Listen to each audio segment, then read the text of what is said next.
Hello বন্ধুরা, তোমরা সবাই ভালো আছো তো?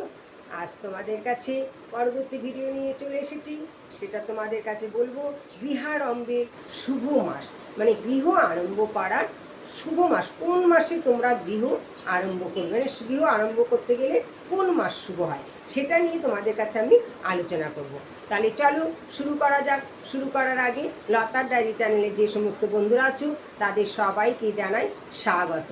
যে সমস্ত নতুন বন্ধুরা যুক্ত হয়েছো আর যারা আমাকে লাইক করেছো, কমেন্ট করেছো, শেয়ার করেছো, সাবস্ক্রাইব করেছো, তাদের সকলের প্রতি রইল আমার আন্তরিক ভালোবাসা। তাহলে চলো, আজ তোমাদের কাছে বলবো গৃহারম্ভের শুভ মাস, মানে ভালো মাস। কোন মাসগুলো শুভ? বৈশাখে, যদি বৈশাখ মাসে গৃহ আরম্ভ করো তাহলে ধনরত্ন লাভ। জ্যৈষ্ঠ মাসে যদি গৃহ আরম্ভ করো তাহলে মৃত্যুর যোগ থাকে। আষাঢ়ে গৃহারম্ভে পশু ও ধনরত্না দিয়ে নাশ। শ্রাবণ মাসে যদি গৃহ আরম্ভ করো মৃত্যু। ভাদ্রে মাসে যদি গৃহারম্ভ সেটা ক্ষতিকারক। আশ্বিনে গৃহারম্ভে পত্নী বিয়োগ। কার্তিকে গৃহারম্ভে ধন ধান্যাদি বৃদ্ধি, বা কার্তিক মাসে যদি তোমরা গৃহারম্ভ করো তাহলে ধন ধান্যাদি বৃদ্ধি পাবে। অগ্রহায়ণে গৃহারম্ভে সম্পদ বৃদ্ধি পাবে। পৌষ মাসে গৃহারম্ভ করলে চৌরাদির ভয়। মাঘ মাসে গৃহারম্ভ করলে অগ্নি ভয়।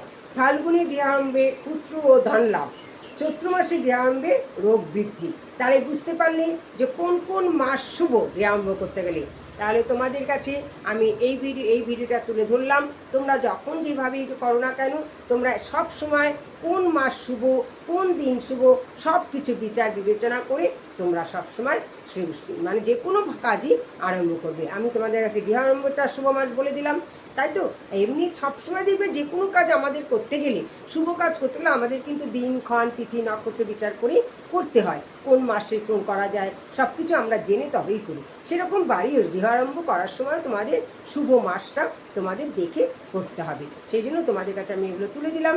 তোমাদের যদি ভালো লাগে লাইক করো, কমেন্ট করো, শেয়ার করো। আর লতার ডায়েরি চ্যানেলটা ভালো লাগলে সাবস্ক্রাইব করো। সাবস্ক্রাইব করতে ভুলে যেও না কিন্তু। আজ আসি, তোমরা সবাই ভালো থেকো। Tata, by.